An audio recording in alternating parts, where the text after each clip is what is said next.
안녕하세요. 정치를 쉽게 풉니다. 정치의 쉽다! 오늘 발표된 갤럽 여론조사에서 윤석열의 지지율이 27%나 나왔습니다. 최근 추이를 보면 20% 후반대에서 고착화되고 있다는 사실을 확인할 수 있습니다. 이런 가운데 차기 대통령 선호도 조사 결과를 보면 이재명 대 국힘 주자들의 합이 팽팽한 것으로 나왔습니다. 현재 이 조사 결과를 다루는 언론들은 이재명 대 한동훈의 구도로 몰아가고 있지만 한동훈은 안 됩니다. 취임 100일 된 정권을 무르고 싶어서 이렇게 난리인데 그 정권의 2인자가 불보듯 뻔한 정권 교체 열망을 넘을 수 없습니다. 그리고 현재 한동훈의 20대 지지율 또 학생 지지율을 보면 매우 낮습니다. 팬덤 또한 기대하기 어렵다. 따라서 이재명 대 한동훈을 비교하는 것은 의미가 없고 이재명 지지율 대 나머지 국힘 주자들의 지지율 합을 비교해야 의미가 있는 겁니다. 여기서 이낙연 지지율은 반으로 나눠서 절반은 이재명에게로 절반은 국힘에게로 주는 게 맞습니다. 자, 그렇게 해서 다시 한번 정리를 해봤더니 이렇게 나왔던 겁니다. 전체적으로 보면 이재명 지지는 28%였고 국힘 지지는 27%였던 겁니다.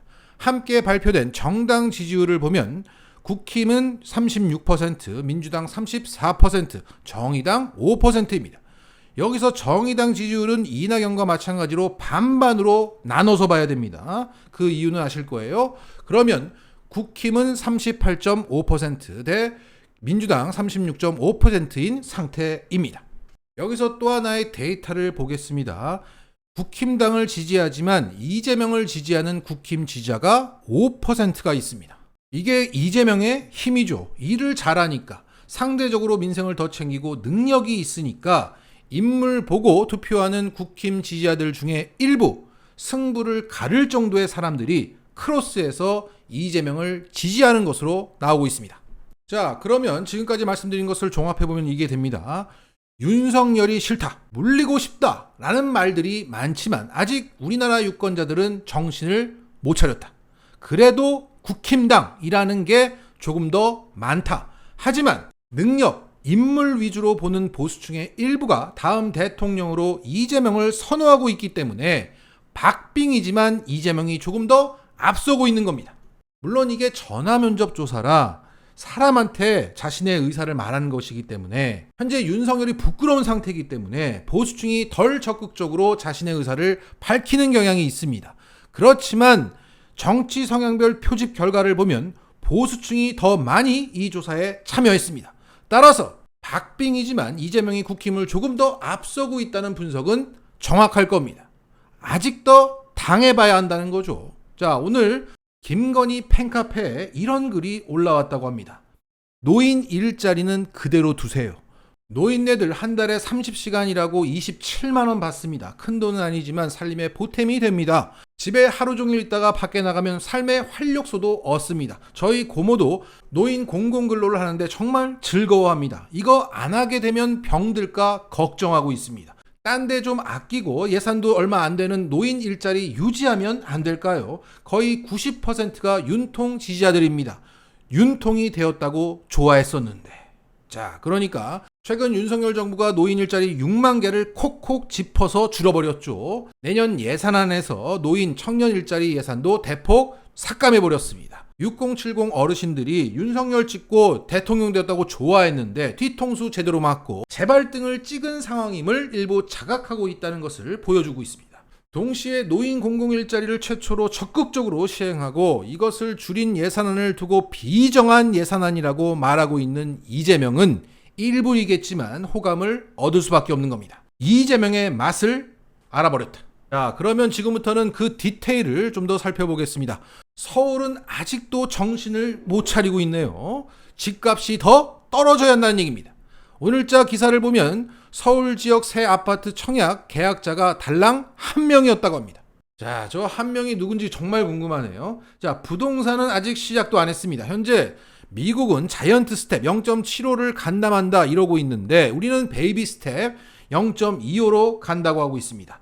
금리 역전 현상이 더 심화되면서 미국으로 돈이 빨려 들어가는 겁니다. 그리고 무역수지 적자폭은 계속 증가하고 있습니다. 환율이 연일 고공행진 중이라 한국 제품 가격이 훨씬 싸졌는데도 적자 상태가 더 심해진다는 게 완전 심각한 거죠. 게다가 고환율로 환율 방어를 해야 되기 때문에 외환보유고는 계속 녹고 있습니다. 그리고 지금 기사가 잘 나오고 있지 않지만 주택담보대출에 대한 연체가 시작되고 있습니다. 빠르면 연말, 늦어도 내년 초가 되면 우리는 눈으로 직접 확인하게 될 겁니다. 망했구나. 자, 다시 조사 결과로 돌아와서 경기 호남 충청 지역은 이재명 대표가 우세한 가운데 대구는 뭐 볼 필요도 없고 서울, 부울경은 정신을 못 차렸다. 여기서 이낙연의 지지율이 눈에 띕니다. 호남 지역에서 3%가 나왔습니다. 호남에서 3%. 많이 나왔네요. 자, 연령대로 보면 20대에서 국힘 주자들에 대한 지지가 매우 높은 걸 알 수 있습니다. 윤석열 아니면 오세훈, 오세훈 아니면 이준석, 안철수로 옮겨다니면서 재발등을 계속 찍을 것으로 보입니다. 반면 30대는 정신을 어느 정도 차렸다고 볼 수 있고 나머지는 뭐 이전과 비슷한 상황입니다. 그리고 직업별로 보면 자영업, 사무직, 블루칼라는 그러니까 일하는 사람들은 모두 이재명 지지세가 강한 반면에 주황무라고 하죠. 주부, 학생, 무직자는 국힘 주자에 대한 지지가 강한 걸 알 수 있습니다. 상대적으로 이성적이고 똑똑하고 지능이 높은 사람들은 이재명을 선호하는 경향이 있는 반면에 그렇지 못한 사람들은 국힘을 지지하는 경향이 강하다. 물론 돈 많고 영악한 1%는 국힘을 지지하죠. 결국 문제는 지능이다. 이 와중에 특이한 점은 한동훈에 대해서 주부층과 무직자들이 좋아한다는 거예요. 이재명과 비교해봤을 때도 비슷한 지지율이 나오고 있습니다.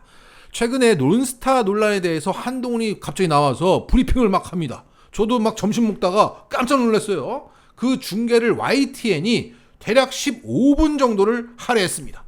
뭐 내용은 질문답도 아니고 일방적으로 막 브리핑하는 형식이었습니다. 내가 뭐 6조 원 달라는 거 3천억 막았어요. 선방했어요. 뭐 이런 얘기예요. 그걸 15분을 보여줍니다. 그걸 보면서 주부층이나 무직자들이 멋져 어떡해 뭐 이러고 있는 거죠. 자, 한 줄 정리하겠습니다. 사람에게 이재명은 유일한 희망입니다. 오늘 뉴스타파에서는 김건희 도이치모터스 주가 조작 사건의 녹취록을 공개했습니다. 지난 대선 경선 당시 윤석열은 주가 조작 선수 이모 씨에게 위탁 관리한 것뿐이다 라고 말했습니다. 하지만 그와 정확히 배치되는 김건희의 직접 발언이 재판장에서 공개되었다는 거예요. 단순히 맡긴 게 아니라 일일이 김건희와 상의하고 컨펌을 해왔다는 거죠. 결국 김건희는 이들의 주가 조작 행위의 공범이라고 밖에 볼 수 없는 빼박 증거가 나온 겁니다. 또한 윤석열은 2010년 5월 20일 이후 이모 씨와 절연을 했다고 말했습니다. 하지만 김건희는 이들과 절연하지 않았다는 2010년 6월 16일 통화 녹취록이 나왔습니다. 이처럼 윤석열은 거짓말했다. 허위사실 공표를 해서 공직선거법을 위반했었다. 그리고 김건희는 주가 조작의 공범이었다라는 것을 명확하게 보여주는 증거가 나온 것입니다. 하지만 여전히 검찰은 김건희를 기소하거나 처벌하지 않고 있고 이것이 공개된 지 3달이 지나갔는데 여전히 언론들은 이에 대해서 침묵하고 있습니다. 자, 정리하겠습니다. 수사를 막을 수 있다. 기사를 막을 수 있다. 하지만 진실을 막을 수 없다. 진실을 알고 있는 우리를 막을 수 없다. 마치겠습니다.